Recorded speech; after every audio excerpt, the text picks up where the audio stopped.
¿Les pasa cuando llegan puntuales y parece que llegaron tarde? Bueno, en mi caso, ¿cómo están? Muy buenos días. Un abrazo grande para todos ustedes. Cerramos esta primera semana de trabajo de enero del año 2026. ¿Por qué he llegado tarde? Porque me fui a hacer primero mi super jarrón de un poquitito de té, es una mega taza que tengo, y porque me encontré con Sofía y comenzamos a tener una conversación desde otra perspectiva de lo que pasa en el Ecuador, porque ya se las voy a platicar antes. Carlos Miguel Férez Cordero no nos va a poder acompañar, así que por hoy podré decir gracias por sintonizarnos en la 96.5 para Guayaquil y Santa Elena, 98.7 en El Oro. Estamos también en el Real Audio, en www.rtp.es. Gracias por estar con nosotros en nuestras plataformas, en Instagram, en TikTok como @RTP Ecuador. Ya vamos a compartir con ustedes muchísima información. El día de hoy, por cierto, que es el aniversario de lo ocurrido en TC Televisión, estuvo el ministro John Reinberg conversando con nosotros sobre el alias Willy, lo que ocurre con España, con su liberación y qué va a pasar en el Ecuador. Después les hago un resumen de aquello. Fue una entrevista muy breve, me hubiera gustado abordar otros temas, pero estaba centrado en lo que había ocurrido en TC Televisión. Y bueno, ¿de qué venía la conversación con Sofía mientras yo me hacía este tecito? De cómo las burbujas aíslan de la realidad que vive el Ecuador.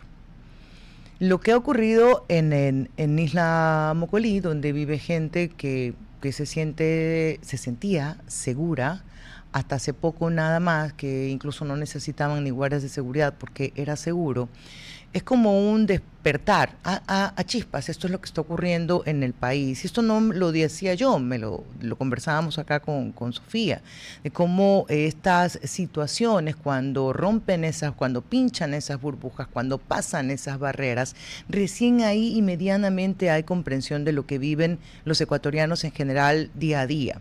Cuando tomar un bus se convierte en un momento de completo peligro hasta que llegas dentro de tu casa, que llegar a tu casa en algunas zonas significa pasar pagando peaje para poder ingresar, que salir de tu casa a ciertas horas es imposible hacerlo, que ir a la tienda tienes que ir casi con el billete en la mano nada más para no llamar la atención, que hay amenaza de por medio permanente, que hay extorsión, que es común ver a personas armadas alrededor tuyo, cuando ya sientes que tu casa no es la tuya porque le pertenece a alguien, incluso están ya identificados con cada organización política, organización delictiva, perdón. Bueno, esa es la realidad que vive la mayoría de los ecuatorianos.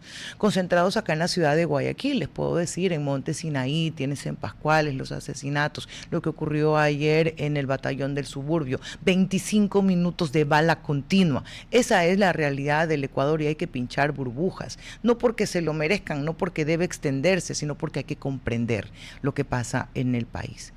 Que muchas personas deciden ya no regresar a sus casas a ciertos horarios porque es arriesgado ingresar, porque para llegar a tu casa tú tienes que llamarle a alguien para decirle, oye, seguro que yo pueda ingresar. Bueno, hay que entonces sentarse a la mesa y comenzar a hacer preguntas. Y yo decía que tenía esta entrevista con el ministro, pero no fue planteado desde las otras interrogantes, y yo la tenía acá apuntadita, las preguntas que, más que preguntas, son temas sobre los que yo quería conversar con él y se los voy a conversar justamente ahora. Pero antes vamos a saludar a Doménica Tabaqui. Doménica, ¿cómo está? Mafer, amigos radioescuchas, qué viernes, ¿no? Quisiéramos que sea distinto, que las noticias fueran diferentes, pero lastimosamente la realidad que vive el país, y que usted también lo ha detallado, dentro y fuera de las burbujas. Le quiero decir que lo sucedido en la isla Mocolí, que muchos ahora le dicen Narcolí, yo lo venía sospechando que podía suceder en cualquier lugar del país. El violentar una urbanización privada o el ingresar a cualquier lugar comercial, a cualquier institución, es lo más sencillo del mundo cuando se dan a matar, como sucedió en Mocolí, cuando ya no hay códigos de absolutamente nada, que no solamente irá a coger el objetivo humano que tienen planeado, sino también que paguen todos los justos en el camino y con sus vidas. Esto que sucedió es el inicio de las muchas réplicas lastimosa, penosa y dramáticamente que creo, María Fernanda y amigos, puede suceder en el país. De hecho, es que sucede en Doménica. La cuestión es que se hace más visible porque era un lugar al que pensaban no se podía llegar, pero eso es lo que viven todos los ecuatorianos todos los días. Sí, pero yo me refiero a que ese mismo el hecho suceso se repite en otra ciudad. Se puede repetir en una agencia bancaria, se puede repetir en un centro comercial, se puede repetir donde usted esté. Por eso es que ahora más que nunca te dicen los expertos que no solamente tienes que ver a dónde vas, sino con quién vas y quiénes están cerca tuyo o alrededor tuyo, Mafia. Lo que ocurre, sí, es cierto, porque se tratan de medidas que uno puede implementar, pero hasta qué punto estas pueden ser suficientes. Quiero sumarle algo a lo que usted está diciendo, porque siempre hay una zona de protección, digamos, que uno implementa, que si la llamada, que si no sales, que si qué vehículo utilizas, que si hasta qué hora vas a estar, que si avisas a la casa antes de llegar para que todos estén listos. He tomado de la cuenta de emergencias las medidas inmediatas y temporales que se van a tomar.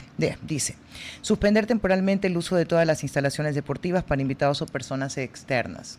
Qué tristeza, pierdes libertad dentro de un lugar ya con muro, con barrera, con seguridad y con burbuja. En tu propia casa sucede también. Exactamente. Fuera de la burbuja o dentro de la burbuja, todos en las casas tenemos ya también que tomar esas medidas. Pero este es en el caso, sí, no sé si lo van a replicar en otras urbanizaciones, esto es lo que van a hacer en Isla Mocolí. Ah, ok, sí. Solo en Isla Mocolí, bueno, seguramente Mocolí. Para replicarlo en otras. Las instalaciones, o sea, estamos sacrificando libertad, eso es lo que al final. Las instalaciones deportivas, canchas de fútbol, tenis, pádel, gimnasios serán de uso exclusivo para residentes hasta una nueva disposición. Quedan suspendidas todas las reservas de canchas realizadas para invitados sin excepción. En el caso de la cancha de fútbol solo podrán jugar residentes durante el día, se suspenden horarios nocturnos. Estas decisiones no responden a un criterio sancionador, sino preventivo. Ok, entonces es sacrificar totalmente las libertades y aterrizar en que la burbuja no te excluye.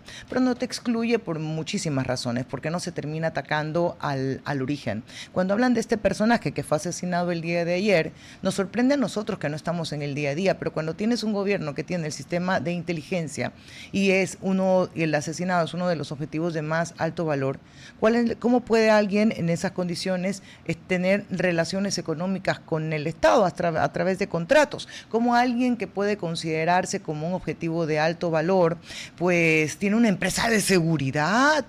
Dios. Tú dices, oye, yo no voy a salir ni a la esquina, me voy a quedar debajo de la cama para tener seguridad, pero pues del otro lado, ¿qué está ocurriendo? Y yo esto no lo había pensado yo, Doménica, esto lo dijo ayer Carlos Miguel Férez Cordero. Si se tratan de objetivos de alto valor, ¿cómo es que es probable, es seguro que tus contrarios te encuentren y te maten, pero qué pasa con inteligencia?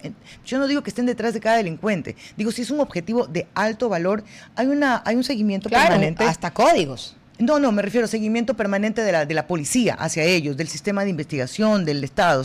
Yo sé que fulano es un objetivo de alto valor. Yo hasta aquí no tengo prueba alguna para poder llevarlo a un sistema judicial, pero yo no te voy a sacar el ojo de encima, porque yo sé que en cualquier momento te voy a poder detener. ¿Hace eso el sistema ecuatoriano? Tenemos ese sistema de inteligencia que, por cierto, se le ha incrementado su presupuesto. Y aquí voy a repetir lo de siempre. No se le pide al gobierno terminar esto en un abrir y cerrar de ojos porque es imposible. Pero hay algunas cosas que podemos conversar. Salgamos del crimen organizado, entendiendo que tienen una relación con el delito común, pero no necesariamente en todos. Lo ocurrido en la capital, un asesinato solamente por un robo. Según la Fiscalía, y esto con datos, se han denunciado, que siempre están las cifras en las que la gente decide, ya para qué. Yo presenté mi denuncia a la Fiscalía solamente porque había una tarjeta de crédito, cuando nos robaron, porque había una tarjeta de crédito, pero sin ánimo de seguir el proceso. Solo decir, se me robaron la tarjeta y mi documentación. Se han registrado 72.000 denuncias por robo. ¿Qué ha pasado con las ordenanzas de 2 en moto? ¿Se ejecutan, no se ejecutan? ¿Qué necesitan los municipios para poder realmente realizarlo? En sectores que a veces es inaccesible para la misma policía, no se diga para un agente de tránsito, que como bien dicen sus autoridades municipales están solamente llenas de valor y de la multa, pero no tienen otra opción.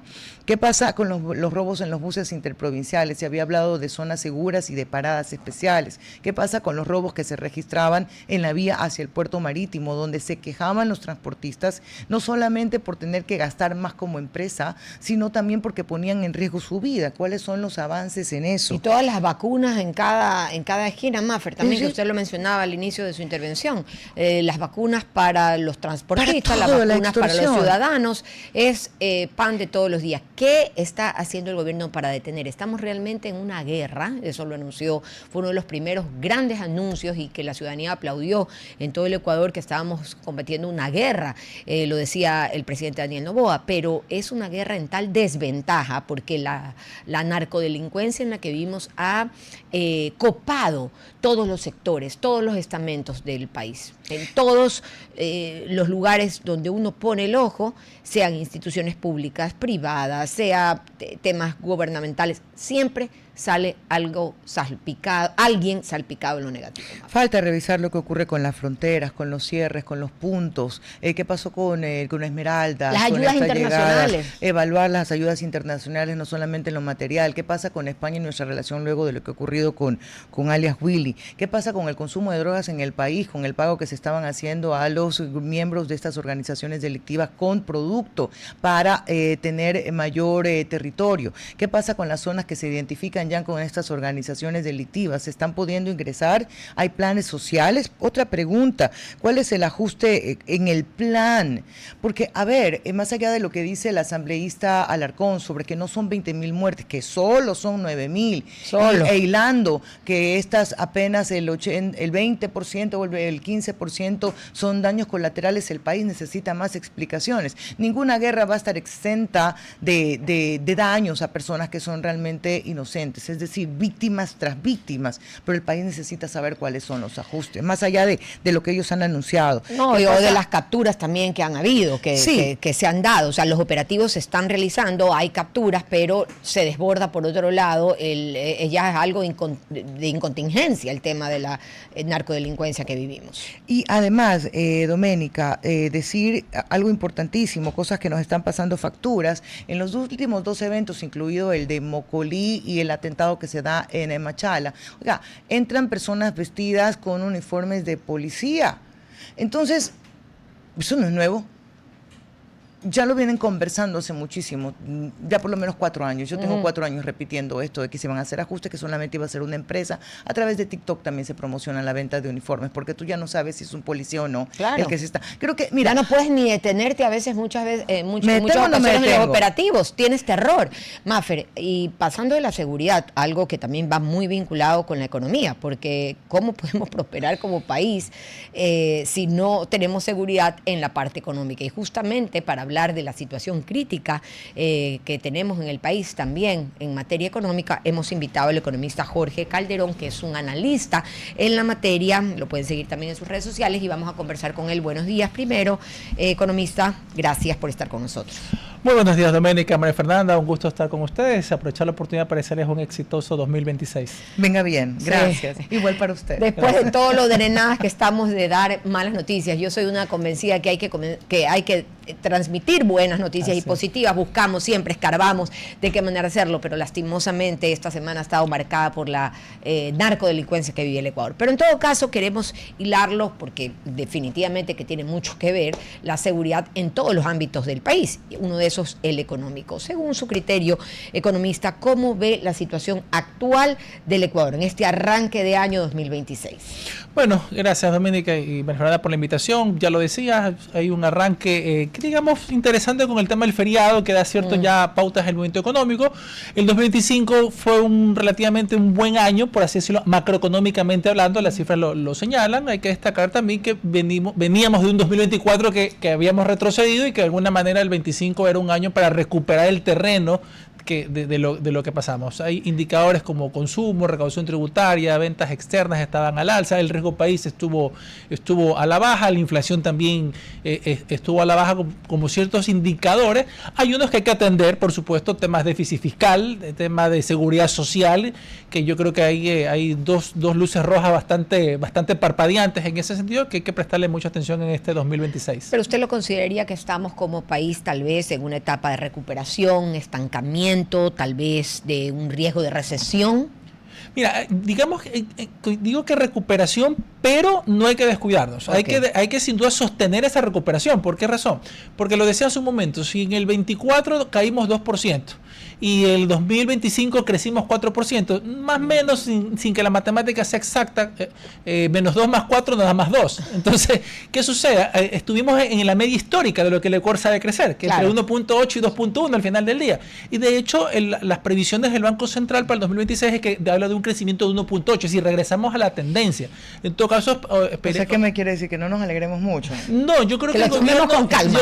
Yo creo que el gobierno está siendo inclusive hasta cauto, si se da un crecimiento mayor en buena hora, pero bueno, ¿sabe qué? Va a haber estas situaciones, hay un precio del petróleo que ha sido a la baja. Pero tal vez ese mantenerse es el gran logro que tiene que conseguir el Ecuador. A eso es lo que vamos, hay que sostener la recuperación, hay que mantenernos y que obviamente con todas las reformas que hay que hacer y obstáculos a vencer, ya ir creciendo a tasas mucho mayores de lo que habitualmente estamos acostumbrados, que es ese 2% en promedio. ¿Qué tanto ese crecimiento está relacionado con la nueva deuda adquirida? Bueno, la deuda siempre va a ser útil. El tema es para qué utilice la deuda. No cuestiono la deuda. Digo, si el crecimiento que tenemos en este 2, si lo quiere comparar con el menos 2 o el 4, como lo dice el gobierno nacional, ¿qué tan relacionado está con el adquirir nueva deuda? A través de eso se pudo dar bonos, se pudo dar un plan de los jóvenes, por ejemplo, dinero directo, que se comenzó a mover. Es porque yo quisiera de repente que ese crecimiento esté reflejado o relacionado con mayor productividad. Bueno, teníamos un contexto en 2025 de temas electorales y obviamente mucha parte de la deuda era también con esos propósitos, y recordamos que incluso cuando el gobierno adquirió los compromisos con el Fondo Monetario, parte de los compromisos era aumentar la cobertura social, y que se fue dando. Entonces, obviamente, si una persona está recibiendo algún tipo de bono o ayuda social, ayuda estatal, tiene ciertos condicionamientos y especialmente lo va a direccionar a temas de consumo. Entonces, de alguna manera sí sirvió mucho para apuntalar y fomentar ese consumo durante el 2025. Partiendo de este 2 o 4, ¿cuál le gusta más? Digo, para hacer la pregunta. No, el más 4 sin duda fue importante. El menos 2 lo hacía más que todo como reflexión de lo que más siempre es más. Siempre es más. Para no enredarme en la pregunta. No, tranquilo. Más mientras no sea más gasto, digamos. Si partimos de este 4, ¿qué debe hacer el gobierno para mejorar la situación?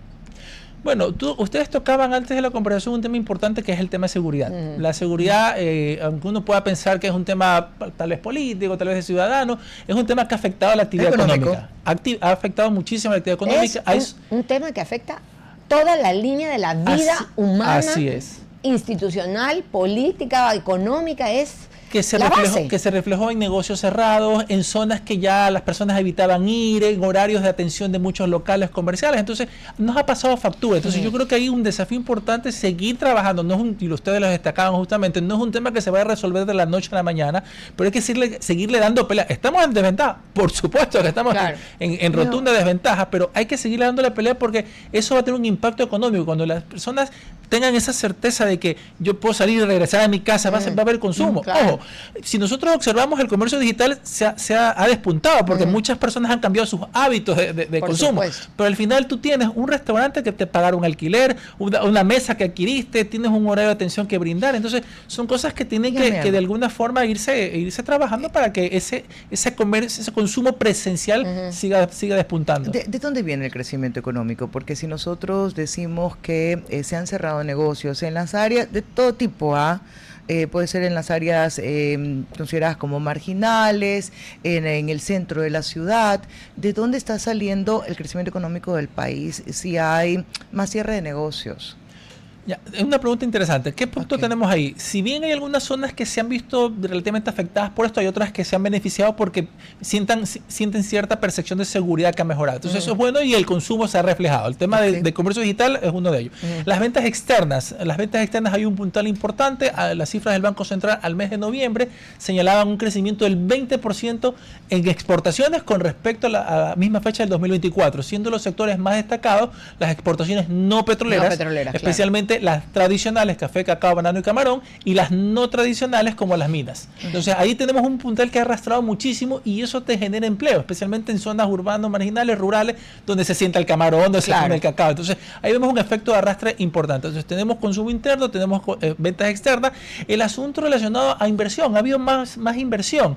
Todavía no estamos a niveles que quisiéramos como país, pero si nosotros comparamos la inversión recibida en 2024, que fue de 240 millones, versus la que ya se registraba el primer semestre del 25, que era 430, es decir, ya de cierta forma hay un movimiento que empiezas a ver no solo inversión extranjera, también inversión local.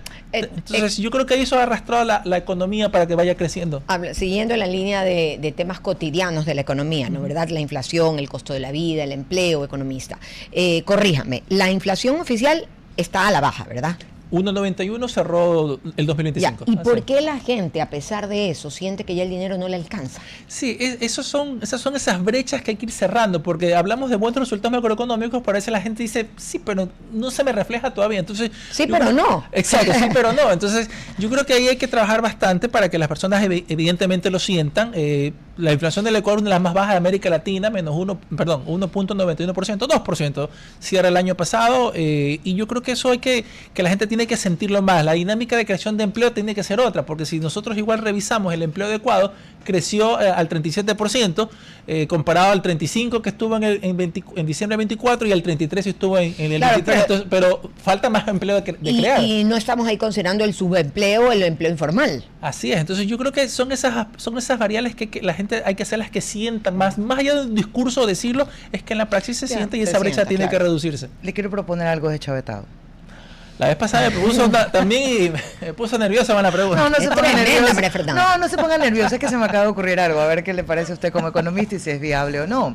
¿Usted cree que podemos hablar de repente de una política de incentivo para aquellas empresas que contraten más mano de obra y disminuyan el uso de maquinaria y tecnología? Esto con la oportunidad de generar más empleo. Mira, es interesante el planteamiento, pero mucho va a depender del sector de lo que esté produciendo. Sí, no tiene que ser estandarizado, sino, oye, yo quiero generar más empleo, ¿tú qué vas a dejar de utilizar? Aunque voy contra el mundo, pues no, el mundo está en inteligencia artificial y yo quiero regresar a las manos. Pero siempre digo que de repente en países como el nuestro, donde no hay mayor inversión o crecimiento en empresas, de repente pues es una forma de motivarlo y al mismo tiempo creas empleo, creas consumo también. Bueno, es interesante, pero al final del día va a ir por los términos de productividad. Ok, no necesariamente el tema tecnológico, pero te ayuda muchísimo que puedas hacer las cosas de forma más eficiente en menor tiempo. Entonces, obviamente habría que ver la cuantía del incentivo para ver si compensa que tal vez al hecho de tener personas produzcan menos o se demoren más, pero el beneficio me compensa. Entonces, habría que ver muchos... Pero al final sería un beneficio país, porque si hay más gente trabajando, hay más gente ganando, hay más gente consumiendo, al Estado le cuesta menos tener también personas que no es mayor recaudación tributaria por el elemento del consumo. Además, y es momento, digo yo, pasando a otro tema de mi idea de chavetada, ya no voy a ponerle más, será momento, dado que la economía ha tenido su empujoncito, eliminar ya el 3% del IVA, creo que ya vence ahora este año, ¿cierto? No estoy segura de eso. Bueno, se lo revisa anualmente y de hecho ya hubo el informe respectivo en diciembre del año pasado del Ministerio de Economía y se decidió mantenerlo en el 15% hasta la siguiente revisión. En todo caso, por la situación fiscal que tiene el país, difícilmente se vaya a desmontar por lo menos el primer semestre. No lo veo, hay la necesidad de ingresos, el déficit fiscal cerró 5.000 millones el año pasado, entonces no lo veo algo en el corto plazo, pero yo creo que ha sido interesante el hecho de la reducción de impuestos en los feriados, y eso te muestra que menos impuestos la gente consume más. Es decir, eso es algo de lógica. Es inmediato. Es inmediato y lo sientes. Es que uno siente el frenazo inmediatamente cuando hay un impuesto adicional a comprar, adquirir el bien que está ya con ese gravamen. Y además la evasión, porque ya se vuelve, yo lo he escuchado, y sobre todo en esta época de Navidad que hice un poquitito más de compras, decir con factura o sin factura. O sea, es decir, pago IVA o no pago IVA. Si nos están están escuchando y sienten como un sí, yo me tuve es que nos están taladrando. Yo me tuve que sacar los audífonos porque dije, ¿qué pasó aquí? De hecho, cuando vienen con la metralla. De hecho, cuando me empezaste a decir que ibas a decirme algo de Chávez y empezó a sonar, dije, ya... Ya fue. Con efectos especiales. Economista, ¿qué sectores productivos, según su criterio, podrían impulsar el crecimiento económico que necesita el país? ¿Algún sector que no sea el típico, el oficial, entre comillas, sino que sectores nuevos que a usted se le ocurran que podrían dinamizar un poco más la economía del Ecuador? Bueno, hay un sector en general que sigue impulsando, pero yo creo que hay productos dentro de ese sector y es el agroexportador. Yo creo que hay, aparte del café, cacao, banano, yo creo que hay pitahaya, hay aguacate, hay muchas producciones en ese sentido que podríamos estar impulsando. La buena perspectiva que han tenido los últimos gobiernos, inclusive desde el presidente Moreno, es que esa apertura comercial, que se ha hecho más fuerte en este gobierno. Entonces esa apertura comercial hacia mercados de mayor poder adquisitivo, eso ayuda bastante y posiciona mejor los productos ecuatorianos. Y el otro sector que hay que darle mucho impulso y que ya está mostrando resultados es el minero. El de minas hay que seguir impulsando, catastro minero, licitaciones, etcétera. Y solo para tomar dos acotaciones importantes en ese sentido, ¿cómo cambia la situación de una provincia o de una ciudad? ¿Qué pasó con Zamora Chinchipe? De ser una de las provincias con menor recaudación tributaria, en el 2020-21 estaba en el puesto 21, si no mal recuerdo, de 24 provincias, y ahora está en el cuarto lugar de recaudación tributaria provincial. En el cuarto lugar, a consecuencia que del efecto minero, tenemos Mirador, Fruta del Norte, el Pangui, cantón también de esta provincia, de estar en los últimos lugares de recaudación tributaria, está en el puesto 8 de recaudación tributaria. Para hacer esa correlación entre cuánto yo tributo, ¿cómo lo mide con la redistribución del ingreso para la gente? Porque suena increíble, tú dices, oye, estoy pagando más impuestos, pero puede ser que se concentre solamente en una empresa y no necesariamente en que le mejoró la vida, no sé, pues al transportista, al que vende el almuercito, para que vaya permeando ahí el dinerito. Claro, ahí tú mencionas algo muy importante, Fernanda, porque esta redistribución a veces es injusta con aquellas provincias que han hecho más para lograrlo, como Guayas, Pichincha, ahora Zamora, pero al final del día no recibo todo lo que generé. Entonces yo creo que esos son aspectos que, ya es el modelo de equidad territorial que establece. Más que en eso de que me devuelvan, porque sí existe la posibilidad, digo, sí, a ver, recapitulo, y está bien hablar de que estos lugares comenzaron a convertirse en mayores, que generan más tributos, pero insisto, si el crecimiento económico sí significa una mejoría económica para la mayoría de los ciudadanos de esa población. Bueno, en el caso de Zamora puntualmente se ha visto ese efecto. Ese efecto de redistribución se ha visto, y eso ha mejorado sus condiciones, su capacidad de consumo, incluso Yanzasa, Pangui, pero es un cantón, una provincia que le sigo mucho por este tema minero, y realmente sus condiciones de vida y de pobreza se han reducido más sostenidamente que en las otras provincias. La relación con la empresa privada, hablábamos de lo importante también de los convenios que se den internacionalmente, aprovechando las buenas relaciones que tiene el presidente Daniel Noboa con Estados Unidos, España y otros países más.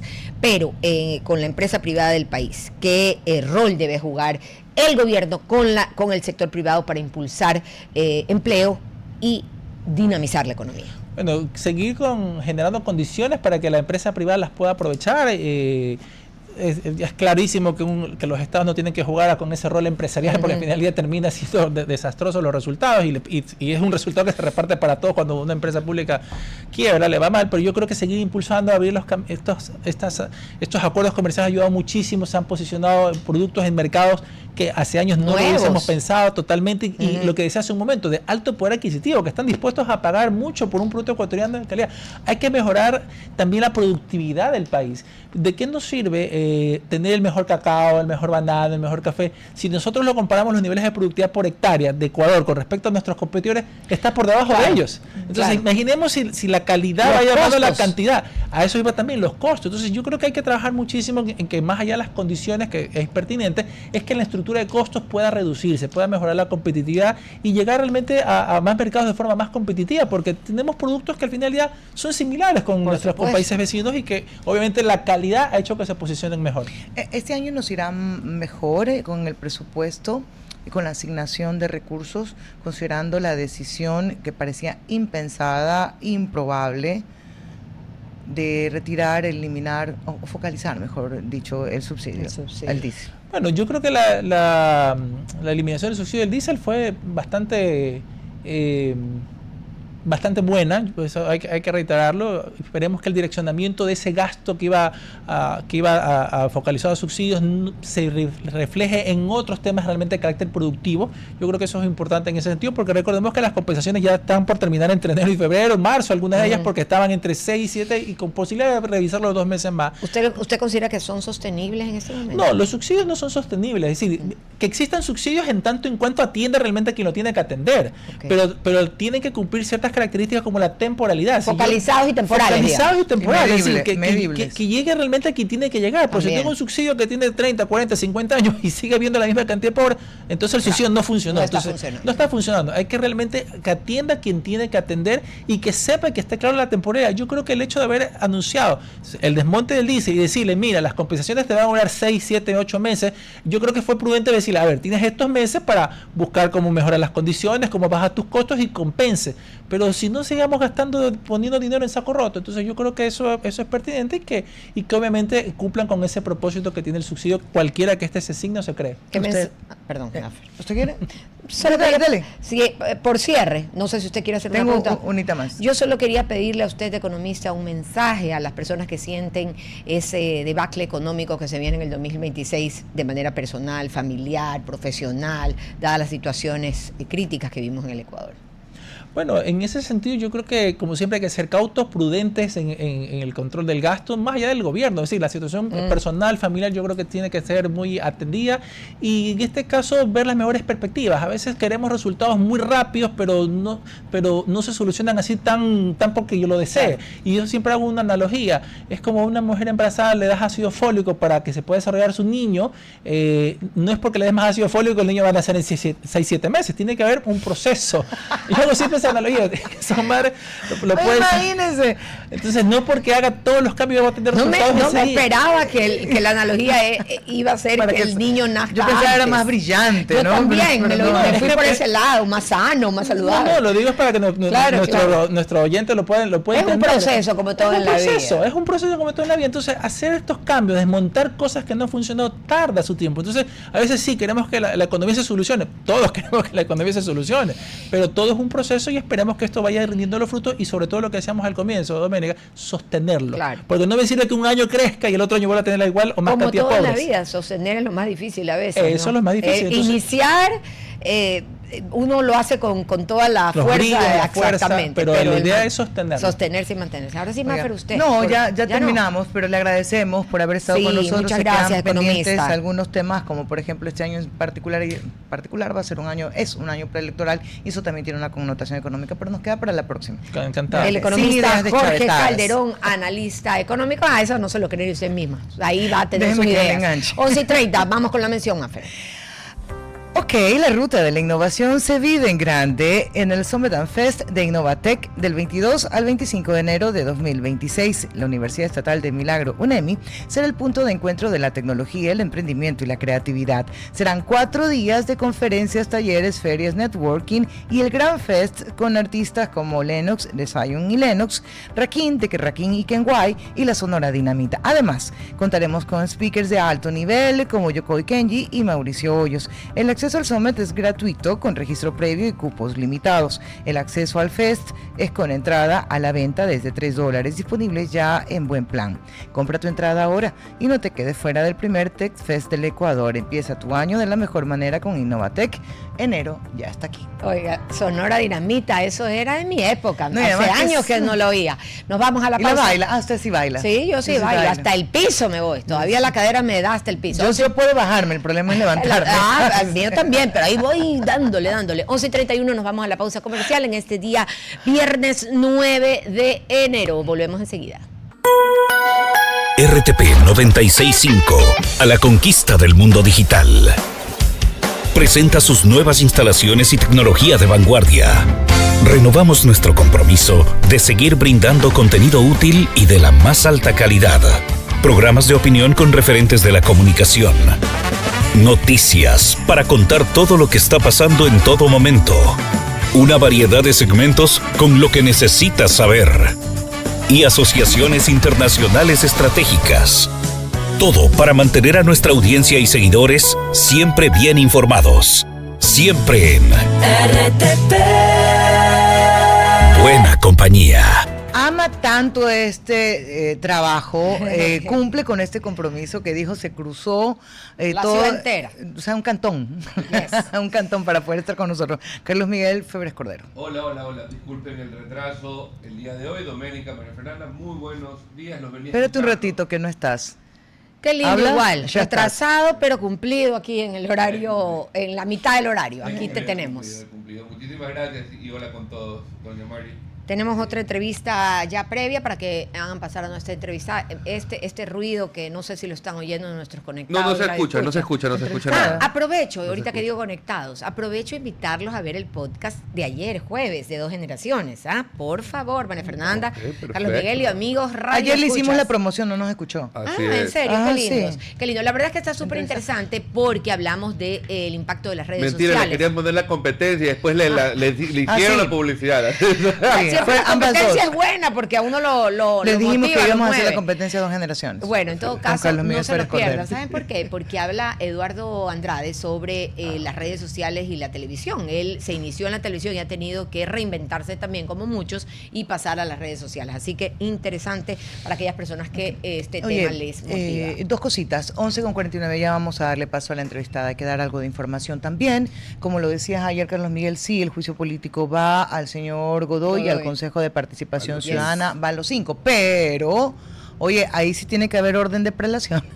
Cuidado, y Cuidado, si invierten, arrancan con los del consejo. pues. cuidado y dicen, no, primero el consejo, porque por ahí inició todo y luego vamos y le estamos dando mucho aire y mucho tiempo, solo eso. Y lo otro, viendo cómo está la situación del país, viendo la respuesta que dan los miembros del Consejo de la Judicatura a su titular, viendo la posición que van teniendo también los miembros de la Corte Nacional frente a los últimos hechos, ¿no les parecería interesante que hoy la Asamblea Nacional, digo hoy mañana, comience a hablar sobre una reforma judicial? Debería. En la medida y en el campo que se le esté permitido sin que eso signifique Violar, interferir claro. en las funciones o en la independencia de ella.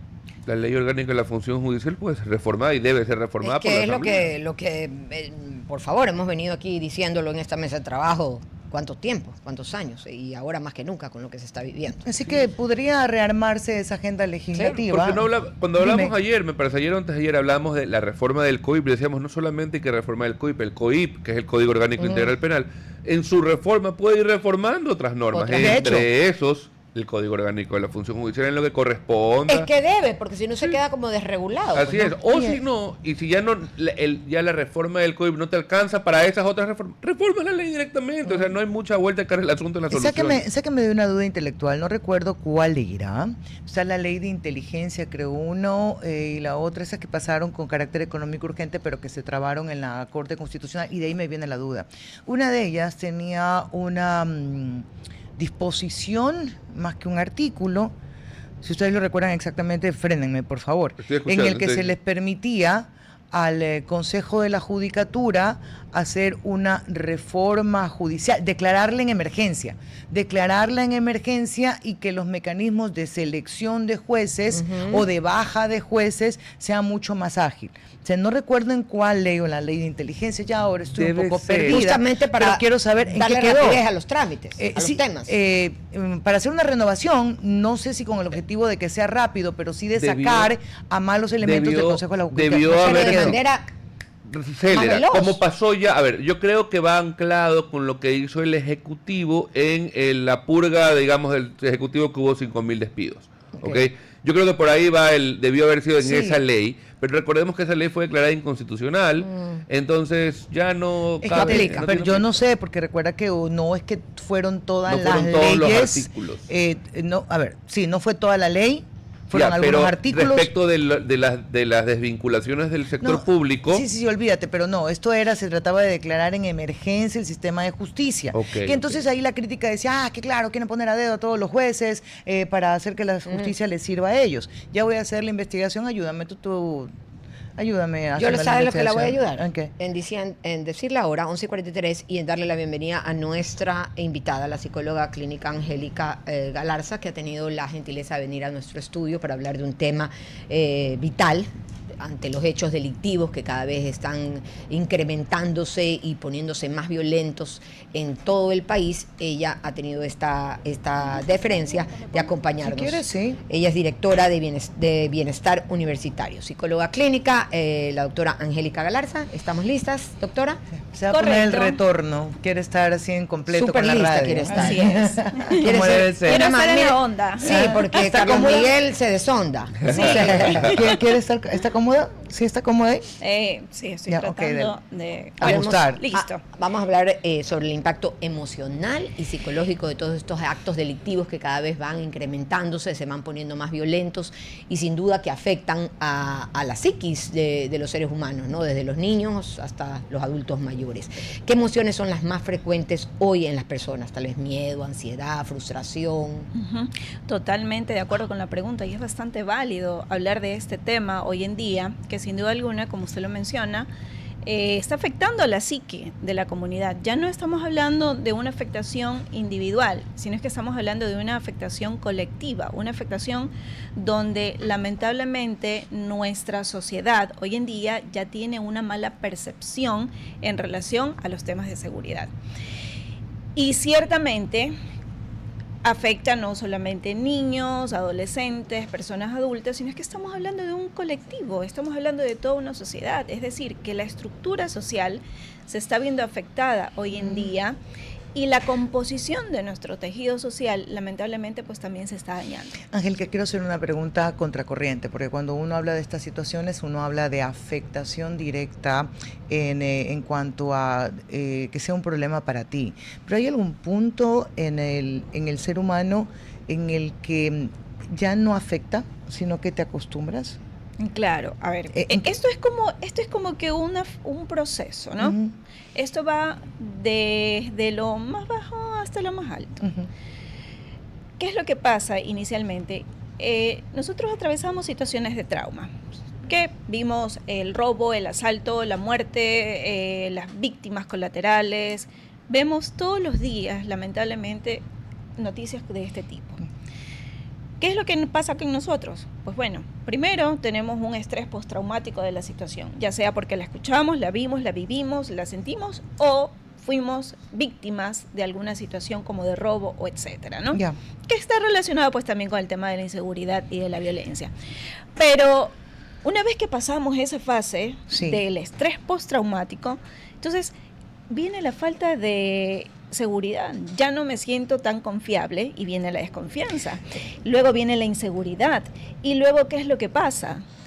Estoy afectada ya psicológicamente. Sí, pero de repente pregunté mal, decía, evidentemente hay todas esas fases, pero digo, hay un punto, lo hago como pregunta, no como afirmación, uh-huh, en el que el ciudadano va a decir, oye, esto es lo que me toca, me abrazo a la vida y si me toca, pues ya me tocó, ¿qué te puedo decir? Ya, ¿qué viste? Como fue incrementando, ¿no? Del robo agresivo, al robo con insulto, al robo con arma, y lo fuimos aumentando nuestros umbrales de tolerancia, uh-huh, frente a la, uh-huh, violencia, y hoy pudiera parecer nada, ¿no? Estamos en este momento estamos en ese punto. Estamos en esa fase donde nosotros estamos normalizando. ¿Y cómo vemos esa normalización dentro de la sociedad? Cuando escuchamos decir, algo ha de haber hecho. No por gusto lo matan. Claro. Pero perdóname que es lo parte interrumpa. de nuestra vida. Pero y en ese tipo de situaciones donde normalizamos, y ese es el comentario típico, lastimosamente en el 80% de las situaciones es real. Correcto. Ese es el preocupante. Correcto. Que es verdad. ¿Según Correcto. quién? ¿Según quién? Sí. Según lo mataron por furento, antecedentes penales toditos. Bueno, Dice, no, sí, eso lo con discutimos narcos. después contigo. Bueno, pero las Pero vamos. estadísticas, las estadísticas lo muestran que en gran mayoría de los casos corresponden ya a hechos que están relacionados con el crimen organizado. Doctora, sí. ¿Qué señales, ¿no?, indican ya que el miedo, ese miedo que se ha sembrado, yo creo que en todos, desde niños, como decía hace unos instantes, adultos mayores, ya está afectando seriamente la salud mental? Es que ya tenemos esa afectación en la salud mental.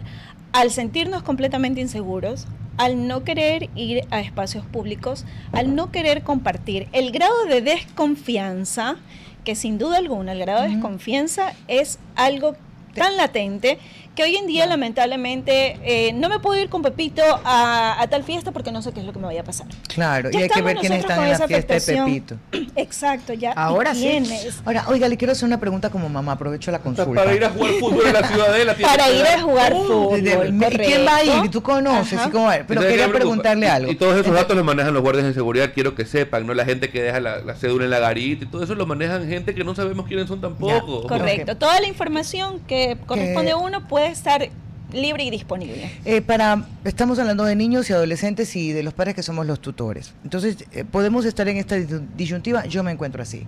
Entre que tengo que hacer conciencia, quiero que ellos sepan lo que estamos viviendo para que estén alerta, pero tampoco te quiero atormentar la existencia y llenarte de miedos y de temores. ¿Cuál es el equilibrio, si es que existe, entre lo que puedo y debo decirle a un niño de 10 a un adolescente de 15?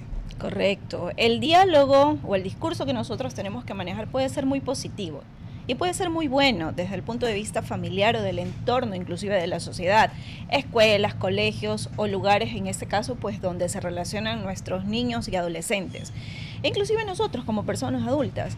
Pero ese discurso positivo muchas veces no funciona.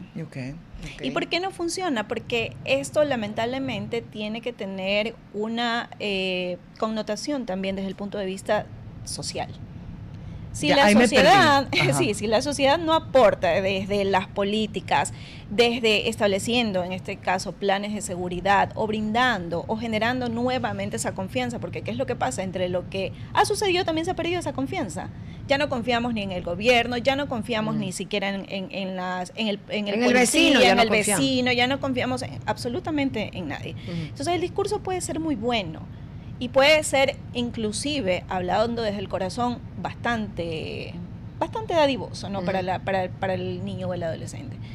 Pero si afuera no tenemos la seguridad, no tenemos el tema del servicio que me va a proteger como ciudadano, pues lamentablemente no podemos hacer Claro, mucho. se escapa de las manos de los Y ya padres se escapa también. de las manos. Algo que tal vez no se escapa de las manos de los padres son las noticias, las redes sociales que están pues constantemente los adolescentes y también los adultos, pues, ¿no?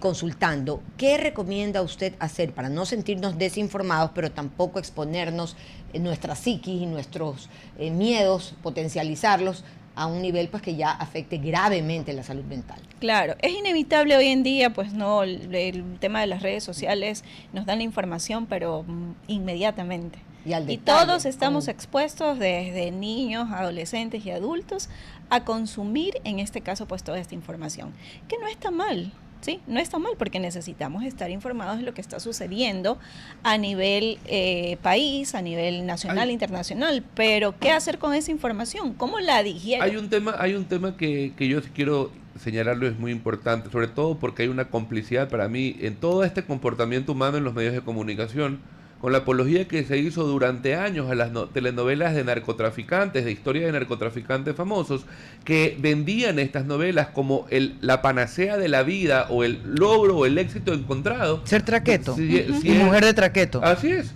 Tener esa vida era sinónimo para muchos de los que crecieron viendo estas series, sinónimo de éxito. Así es. Con la diferencia que en la época que estas series salieron, porque estas salieron allá por los 90s, salían en televisión nacional, un capítulo al día y esto era. Ahora tienes el acceso 24/7 En las las plataformas y te envicias y te quedas ahí. Qué chévere, qué bacán. A mí no me cómo enganchan es. esas Hay series, gente te digo sí. que no puedo. A la gran mayoría de gente más lo Tienes engaña. razón, tienes Y razón. eso te va haciendo normalizar Así que es. eso está bien. Es más, no está solo bien, es hasta chévere. Y si eso lo ligamos a esta como con una pulsión permanente de la gente tener dinero y de pasarte la bombi y de ponerlos en Instagram a cada lado donde te fuiste de viaje, Claro. empuja también a una sociedad Por a supuesto, corromperse más por rápido. supuesto, recordemos que las redes sociales muchas veces también buscan ese impacto en la sociedad.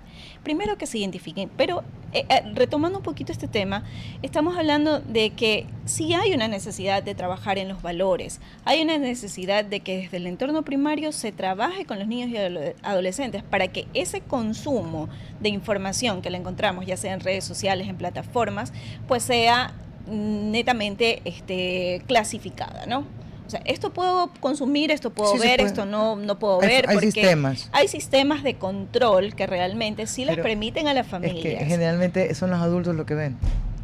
Ah, Es correcto. ahí el problema. Bueno, Correcto. muchos adultos a veces no quieren informarse y le llegan a tantos grupos que participan y les toca conocer noticias que a veces hasta están negados a ver. Hay una Correcto. estrategia de mucha gente de cuando entra en este estado de ansiedad, empieza a borrar redes sociales. Yo no quiero tener Instagram en mi celular, no quiero tener Twitter, Sí. no quiero saber qué pasa en el mundo. No me quiero tomar la foto Pero de nadie. tienes WhatsApp y tienes todo lo Así que te es. llega al segundo. Y bueno, sí, es verdad, y hay muchas personas que como yo veía justamente en el internet, vamos a hacer una desintoxicación de redes sociales en el año 2026. Vamos a clasificar Un lo que licuado vamos a verde. consumir. Un licuado verde de lo que puedo y debo de Para la consumir en este cabeza. caso. Dios Correcto. Y sí, es verdad. Es que hay que hacerlo porque realmente eso sí ayuda muchísimo a limitar qué es lo que le estoy dando de consumir a mi El cerebro. cerebro, Porque el cerebro, ¿qué es lo que va a hacer? El cerebro va a absorber toda esa información y la van a empezar a normalizar. Cuando realmente se debería de alimentar al cerebro con noticias gratificantes, aprendizajes que realmente ayuden a esa evolución social y esa parte cognitiva y ayudar en este caso no solamente al niño o al adolescente, sino que a toda nuestra comunidad en general. Doctora, queremos agradecerle por haber estado con nosotros ahora y conversar del tema que generalmente no se le pone atención porque esto va de una salud mental que tiene evidentemente su impacto en nuestra salud física. Muchas gracias por habernos acompañado. No quería Muchísimas cerrar gracias. a usted, no quería cerrar este viernes sin hablar sobre la defensa, este portal de Blanca Moncada y otros colaboradores que alrededor del caso Libertad, como le han llamado ellos, tomó un tuit que fue colgado hace 2 horas. De hecho, hoy se hizo un programa especial para saber qué pasaba con esta venta de terrenos, 2.7 millones de dólares, 93 hectáreas. El caso Libertad, Caso La Libertad, según la defensa, se ha caído. La señorita Jenny Ramírez, que dijo que le habían suplantado su identidad y que le habían firmado, dice que desiste de la compra. Pero ella misma ha firmado todo, ¿ah? Por si acaso. Por eso dije, Pero supuestamente. ella o sea, dice que la suplantaba. No, pero la misma, después Blanca Moncada hace Sí, sí, sí. la es de su tesis de grado que comparan y es la la firma. firma, Ok, la pero rúbrica. yo voy a dejar en supuesto todo. Ok, Lo que claro. te quería preguntar, y eso me lo conversamos luego, porque hay que revisar las declaraciones y los documentos, ¿es posible en el sector público, si yo hice un contrato, me dieron a mí el contrato, me vendieron a mí un terreno, yo puedo decidir mañana, ¿sabes que ya no lo quiero? Ten tú, Carlos Miguel. No, es que No así puedo, ok, no funcionan se las puede cosas. heredar ya. 11:56 y nos vamos. Nos vamos escuché hasta ni el la día pregunta lunes. bien, Chao, solo chao. respondí por inercia. No puedo. Hasta aquí, Cuarto Piso. Control Master Marisela Basantes. Transmisión digital Gerardo Díaz. Coordinación de entrevistas Diana Raimondi. Redes sociales Erika Eras. Edición Oscar Saavedra. Dirección Javier Gamboa. Todos los derechos reservados. RTP 2025.